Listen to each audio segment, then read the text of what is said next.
monster it had already met.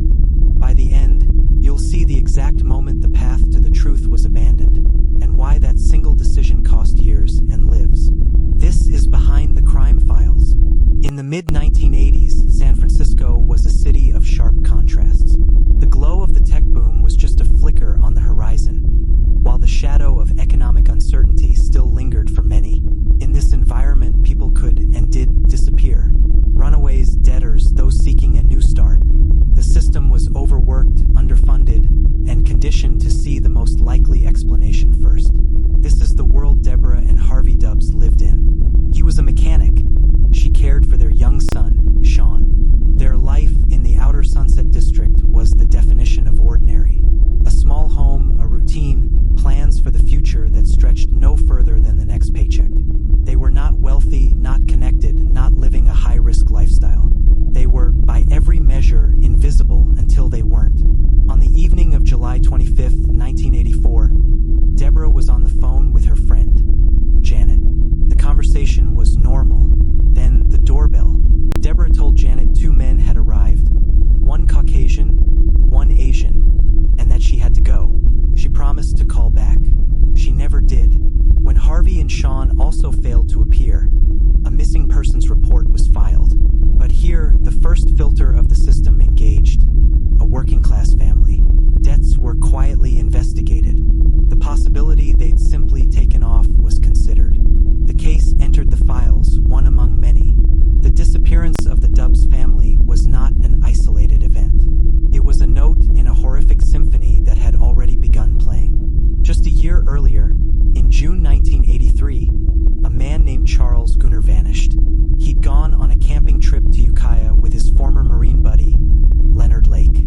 Lake returned alone, driving Gunner's van. He told a simple, believable story. Gunner had met a woman and run off to start a new life.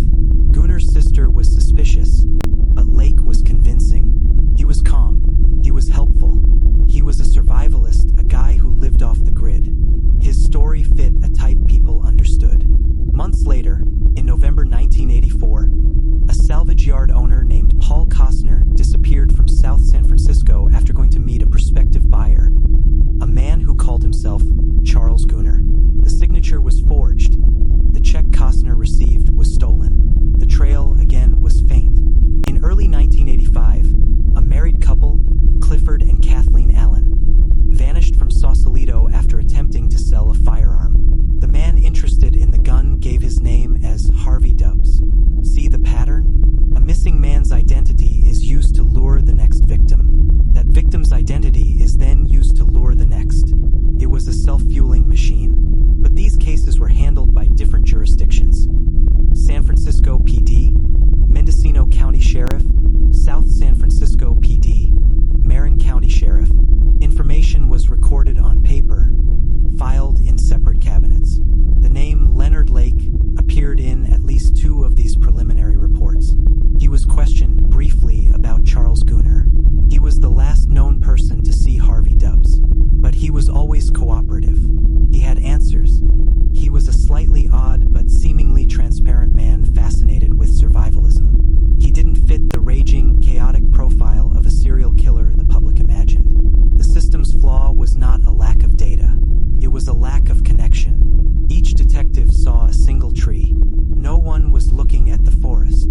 A split screen. On one side, grainy home video footage of a man, actor portraying Lake, smiling, talking calmly. On the other, text from the Miranda manuscript appears line by line. This is where expectation blinds investigation. Criminal psychologists identify this as perceptual set. We see what we are prepared to see.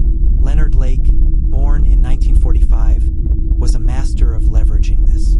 He presented a curated identity, the knowledgeable ex-Marine, the earnest survivalist preparing for societal collapse. This was not just a hobby, it was a functional disguise.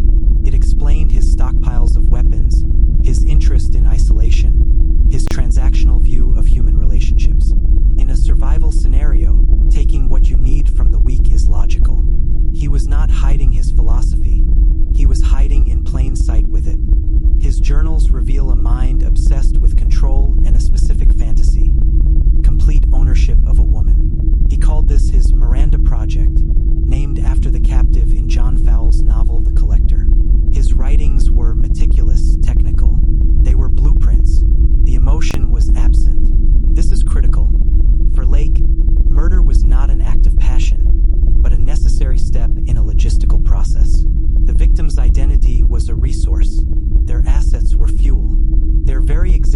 was an obstacle to be removed with the cold efficiency of a programmer deleting code. His ability to interact with police, to look them in the eye and offer a plausible story, demonstrated a profound lack of the anxiety we associate with guilt. He wasn't pretending to be calm. He was calm. The killings were part of the plan. Why would he feel fear about following the plan? But the most disturbing part was not the man. It was the place he built. And in June 1985, a simple shoplifting arrest would finally open the door. On June 2nd, 1985, in a South San Francisco hardware store, a security guard watched a man shoplift a device. When confronted, the man fought back, then fled, leaving behind his accomplice and a car. The accomplice was calm, too calm. He gave his name as Robin Stapley. The car was registered to a Paul Costner, a man who had been missing for 7 months.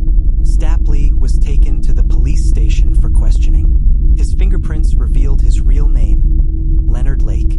He was arrested on the shoplifting charge. But the connection to Costner triggered a deeper look.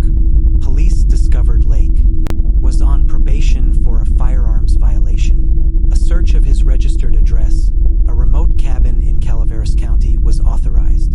What they found when they arrived at the cabin near Wilseyville was not a survivalist bunker. It was a tomb and a laboratory. Outside, buried in shallow graves, were human remains. Inside, the home was a museum of the missing. Jewelry, identification cards, clothing, a video camera and tapes belonging to the Dubs family. And then the journals, volume after volume of Leonard Lake's handwriting, detailing the Miranda Project. Lists of supplies, diagrams of a concealed cell built into the cabin, instructions for subduing and breaking captives. The fantasy was now a documented operational manual. But Lake was in a cell in San Francisco. As investigators swarmed his property, piecing together the horror, he was asked one final question by a guard. "What are you in for?" He replied, "Murder." For days after his arrest, having been strip-searched and placed in a monitored cell, Leonard Lake was found dead. He had concealed a small cyanide capsule in a pen cap or a button, reports vary, and swallowed it. His control extended to his final moment. He would never stand trial, never explain himself. He left only the evidence and his partner. With Lake's suicide, the investigation exploded but also hit a wall. The evidence pointed to an accomplice, the Asian male seen with Lake, the one who fled the hardware store. His name was Charles Chi-Tat Ng. Born in Hong Kong, raised in the UK and the US, a former Marine like Lake who saw him as a mentor, Ng had fled. He used the very system of international borders and bureaucratic delay the pair had exploited for years. He went to Canada, then Detroit, then used a stolen passport to fly to Hong Kong. From there, he traveled to the United Kingdom. The hunt was now global. The legal battle to extradite him from the UK would take 6 years. 6 years of complex treaties, of Ng fighting every step, of families waiting. He was finally returned to California in 1991. His trial, one of the most expensive in state history at the time, would not begin until 1998. The strategy of his defense was simple: blame the dead man. Leonard Lake was the mastermind, the psychopath. Charles Ng was a follower, intimidated, perhaps even a victim himself. But the evidence was relentless. Videotapes, not just of property but of the victims. Ng appeared on them participating. The most infamous, known as the M-Ladies tape, showed Ng interacting with 2 bound and terrified female captives. His demeanor on tape was not that of a coerced participant. It was playful, teasing. He was an active, engaged part of the process. In 1999, Charles Ng was convicted of 11 murders, though the total number linked to Lake and Ng is believed to be closer to 20. He was sentenced